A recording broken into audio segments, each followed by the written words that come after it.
Hi, and welcome to another episode of Where'd You Go to High School, a Cincinnati podcast. Today we're at beautiful Hyde Park Farmers Market, located in Hyde Park Square. Every Sunday from 9:30 to 1 o'clock, there must be 30 different vendors out here, everything from fruits, veg, nuts, jams. You got to get out here and check it out. The wonderful people here from all over the city. So definitely stop in, check out the farmers market. We're excited. Today's going to be a great day. The weather is beautiful. We couldn't ask for a better day. And let's get into the podcast. We have a special treat today. We're joined by Rachel, Mason graduate. Rachel, thanks so much for joining us on the podcast. Really appreciate it. What brings you out to Hyde Park Square today?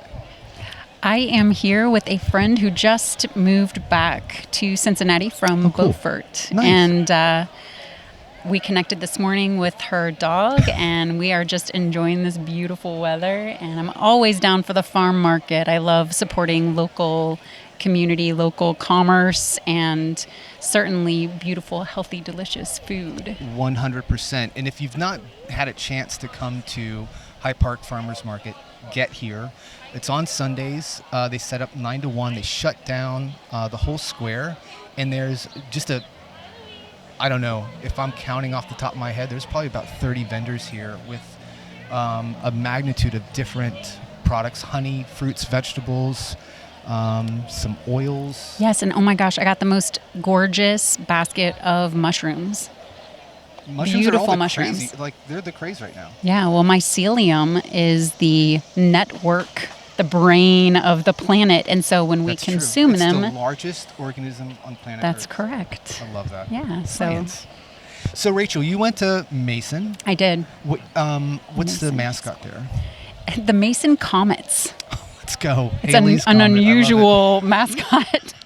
And we didn't ever have like a fireball running around as our mascot. Eventually, I think it was my little brother who dressed up in an ape suit and became sort of The a pseudo? mascot That's many awesome. years ago. I know, kind of goofy. That's fantastic. What was the highlight of high school? What's your favorite memory? Well, Mason at the time when I grew up in Mason, it was very rural. And the kids from Lakota called us Hicks. And we had a ton of farmland. There was nothing but a UDF, and there were polo fields and horse farms. And I remember the polo fields. Yeah, there was nothing in Mason. They were right off. They were at the, it was Klosterman Fields? Yeah. Yeah, my dad and I used to go to that. Those were the best. And they're still out there, by the way. Follow them, Cincinnati Polo Club, and they play out on the east side. And what a great sport that is. What a fun sport just to go and watch. Yeah, it's even beautiful. Once, I don't know. But anyway, I digress. No, that's okay. So growing up in Mason, my school experience was so much fun. Everybody knew everybody. My graduating class was around 150 students. Now the graduating class at Mason is 1,000. That's crazy. So I really enjoyed my experience growing up in that kind of environment. So close-knit. Mm-hmm. You had 150 people. Yeah. That's amazing. Wow. So the benefit of going to a small school, and the school district was run very well. And I had the opportunity to play 3 sports and be on yearbook staff and student council, and I got to participate in anything and everything that I wanted to do. So I really enjoyed my high school experience, primarily because of that. I think the teachers were amazing. Our athletic director was awesome. I didn't excel in sports necessarily. What sports did you play? I played volleyball. I was on the swim team, which is what kept me in shape for track. And I ran the 100 and 300 meter hurdles. No kidding. I had the record for the 100 meter hurdles at Mason for a few years. It still stands? No? No. All right. Well, here's hoping. Yeah. How big was the actual class size? So, like, you went into a class, how big was? Like 30? the usual. No, but maybe 25. That intimate kind of setting where you get a lot closer one-on-one, I think is so valuable because, today you've got these massive class sizes. And think about college, it's like, hundreds of people in a class. The attention's needed, especially today. Would you go back and be in high school without knowing what you know now? Would I go back without? I think so. It's a sweet experience. And what I love about how I grew up was that at the time, we didn't have a lot of technology. So everything was very interactive. And I'm such a human person. I'm a people person. I thrive in community with other beings and in-person contact. So, it's not like today where if you have a question, you get online and ask Google. You'd have to contact your teacher or contact your friends. Did you have the encyclopedias at home? We had encyclopedias, and I spent a lot of time at the library, at Mason Public Library. I still go there. That's awesome. But I love books. I love pages. I was just mentioning this earlier. It's like, worried about this library closed here in Hyde Park. And I remember, so I grew up in Kennedy Heights, and Pleasant Ridge was our library. And every now and then I'll go in there, and the smell. Yeah. I'm 12 again. I know. And I'm like, the book report's due on Monday. Let's get at it. Yes. But people might call that analog, and that's fine. You call it whatever you want. But there is something nostalgic about... We're not friends with those people. We're accepting of everybody. But no, that's true, though. It's like there's something that's so... I don't know. It's comforting to go through a page. It is. It's everybody's got iPads and reading books, and when you have a book, you can feel the work that went into it, page by page, and that's just I don't know. That's really cool. Yeah. Did you have a senior superlative? I did. What was it? I was most athletic. No, okay. I was voted best personality and best sense of humor.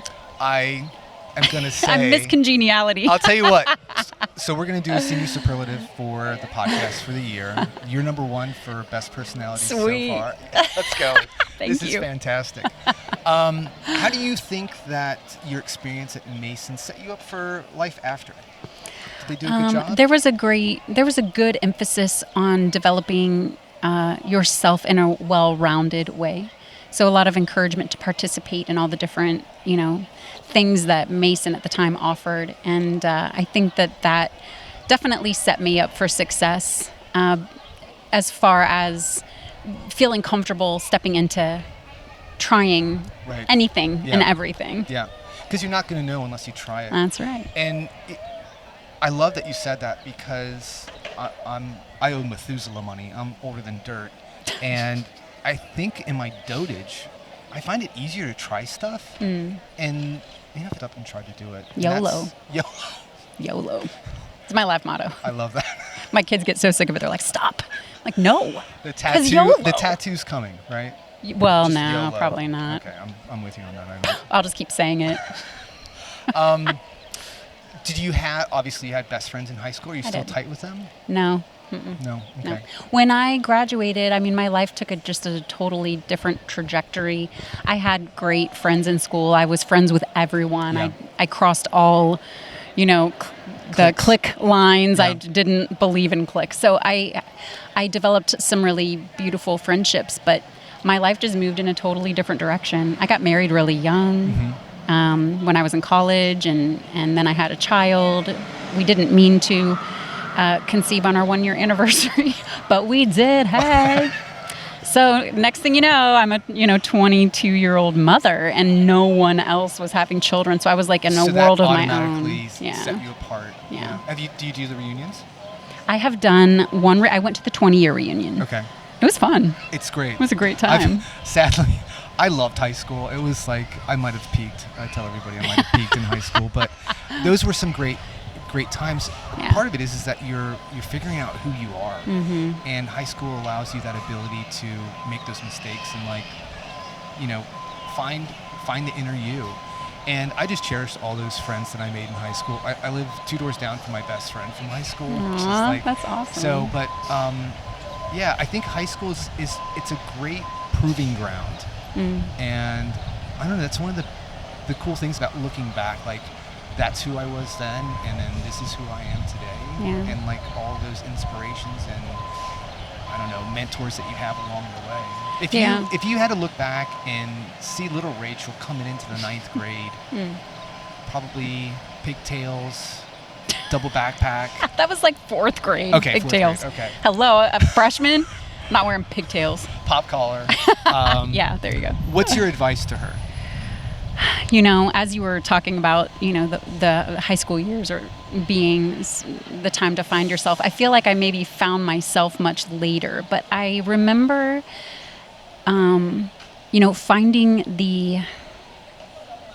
the very beginning of the adult self. You're really moving into a state of independence and coming through puberty and still coping with all the changes that are happening. Even as a freshman, right? You're just, especially the boys, who mature a little bit slower in that regard, not necessarily emotionally, but just physically, right? So, looking back and seeing all of that stuff that you go through during those years, really coming of age, it would be really cool actually to have kind of a ritual around maturing into the high school years. But if I were to see her today, I would tell her to be fearless. That's awesome. I think I remember my freshman year feeling, you're the low man on the totem pole. So you're going in with your tail between your legs just a little bit, wondering what is this all going to be like? And the juniors and seniors seem so much older. They're like huge and looking like men and women. And you're just like, oh my gosh. Why does that guy have a mustache? I get it. So I think, I developed a lot of confidence through the high school years as I got more comfortable with myself as a young person. But I don't remember there being like a lot of sort of encouragement around independence, around independent thinking, around, not necessarily worrying about fitting in. Yeah. And thankfully, my mother really encouraged that for me. She said, all you have to worry about is be the nicest person you can possibly be, and everything else will fall into place. And I feel like that was good advice. Moms are the best. Yeah. My brother wasn't going to go to prom or something. And she's like, why aren't you going to prom? He's like, I can't dance. She said, nobody's going to be there to watch you dance. So it's, I love Yeah, dance. there was so much pressure around like being, that's a high school thing. You're supposed to be like everybody else somehow. Right. And yet now I think because of social media and the world being much smaller, a lot more variety of ways of being are accepted. Yeah. But growing up with fantastic. like for us, I feel like there was a lot of pressure to kind of fit in, whatever that's supposed to mean. There weren't very many molds to fit in. So that's unfortunate. I went to Walnut, and so we started at 7th grade. So you can imagine some little 7th grader, and I was that 7th grader. In high school? Yeah, so it's 7th through 12th. And oh man, I remember my first day. And I came from a parochial school, preschool to 12th grade, 125 people. We had 13 people in our class. I was frightened, big time. So I love that idea of like, and maybe some schools can adopt this where like, maybe it's a few weeks of like experiencing walking this, at least you've got the lay of the land and like you're familiar with your classmates that you're coming in with, and you can tribe up if you want to. And I love that. So tell us about you now. What do you do now? So I work in healing modalities, alternative healing modalities. I've been a licensed massage therapist for 23 years. I've been practicing as a yoga instructor in the Hatha tradition, and then also as a Kundalini yoga teacher. I teach meditation, and because I was kind of already naturally helping people deal with life questions, stresses, transitions, I thought it would be wise to become a certified life and health coach. Oh, cool. But that was kind of a natural extension of all the things that I was doing as I developed my understanding of the mind-body-spirit connection. Well, for those of us out there that need a little bit of a grounding, how can they find you? I am online at www.rayoflightquantumhealing.com. I call my practice quantum healing. That's awesome. I love that. Yeah. Well, Rachel, thank you so much. Namaste. Namaste. We appreciate you taking a minute on the podcast, and we hope you have a great day. Thanks Thank so you much. so much. All right. Take care.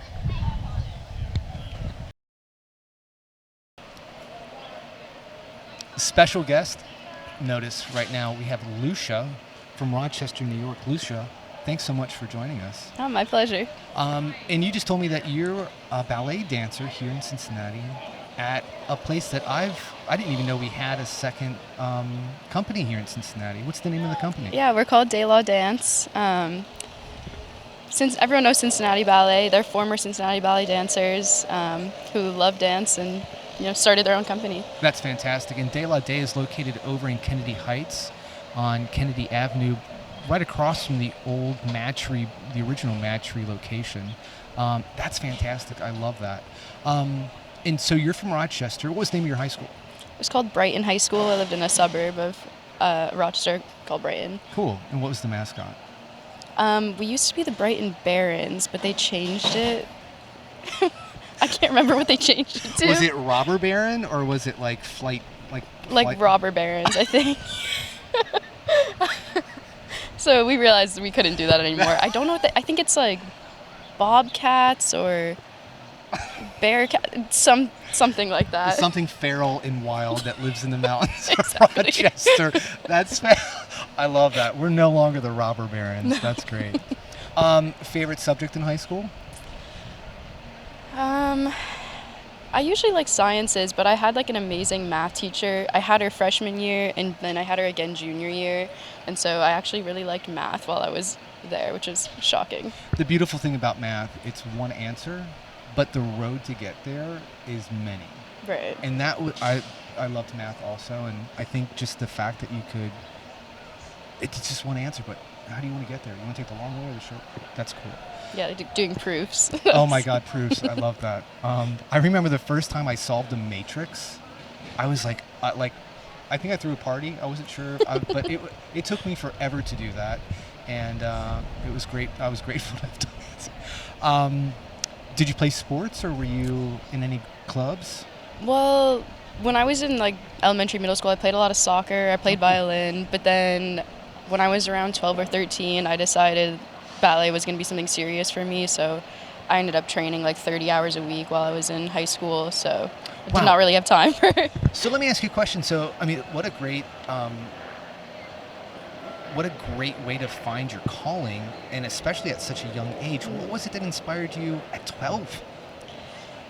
I don't think I quite knew then. I was dancing at like a more recreational studio for a bit, and then I would have people come up to me after shows and be like, you need to go to like this school, and like you have a gift, you need to take this seriously. And so I went, and I realized how behind I was for my age, and I went into those classes and was so challenged, and I was like, this is it. I'm going to work for this. So the challenge of being better was what hooked you in. Mm-hmm. Like, I want to be like that, and so I need to do this. And like the unobtainable perfection, like you can never, like you're always a student, you're always getting better, so yeah. Well, you know what, if that's okay, can we veer off into the ballet portion? Sure, yeah. Okay, so who were your idols that you looked up to when you were younger? What were the big names? Brishnikov? Oh gosh, I mean, yeah, absolutely.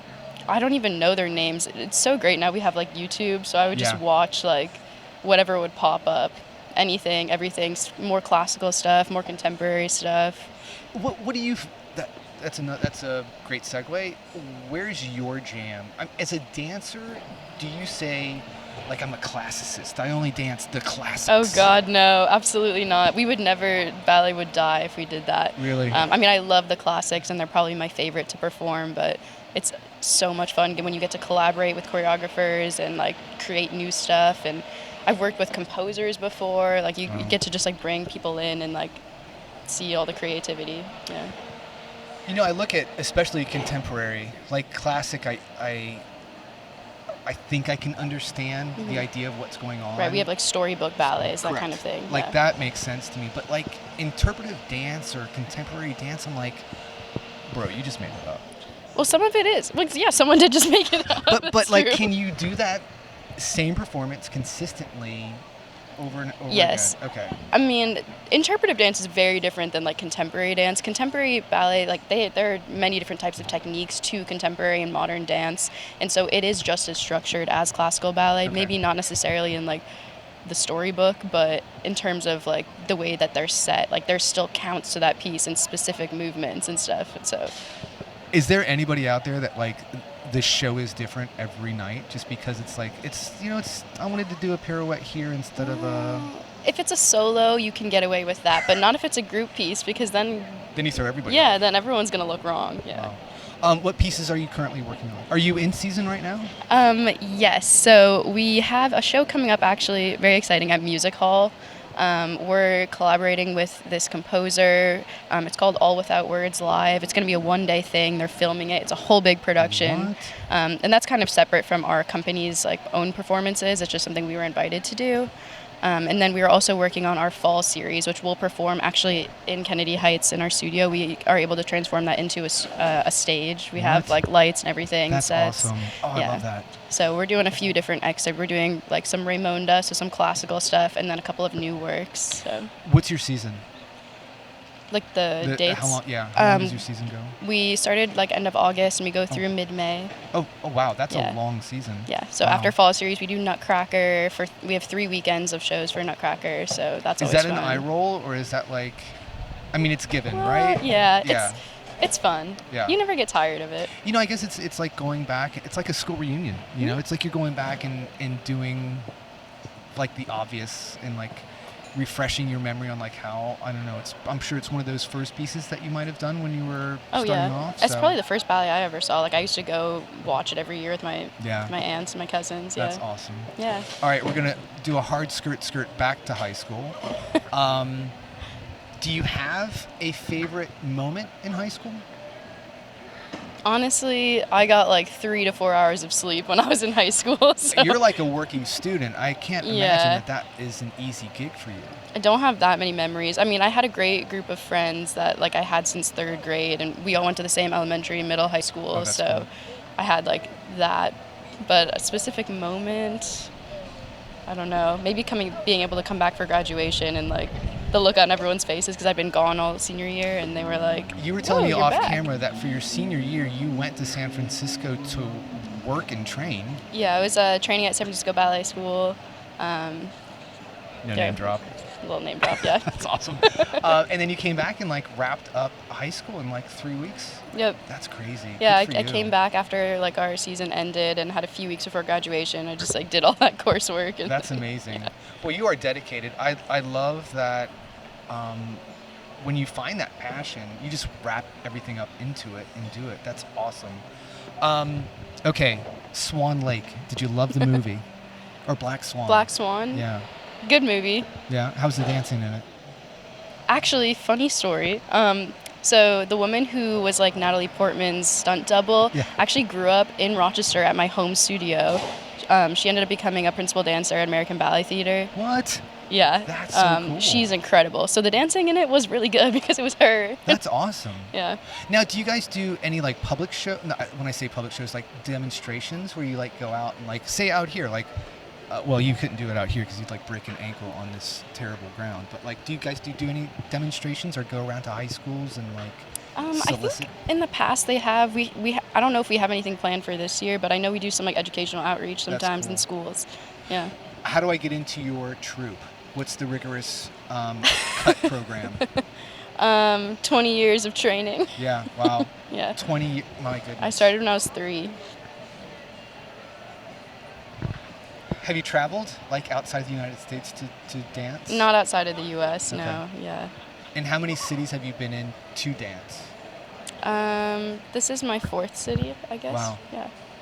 Man, that must be hard that like when your contract's up and you're looking for a new place, I gotta pack up and move. Yeah. Every year there's an audition season between like January and March, and you kind of just travel around and do auditions. No and, demos, no demo tapes. There are like you'll take videos and you'll send them out to companies, but they'll like invite you to come audition maybe and test it out. There's like no guarantees. Very, very limited job security, unfortunately. Well, we're glad. Cincinnati's glad that we have you. We're Cincinnati. We are Cincinnati. But we're also glad that we've got a second troupe, which I didn't know about. I actually grew up the street from where your troupe trains, and I'm glad that you've shed some light on that.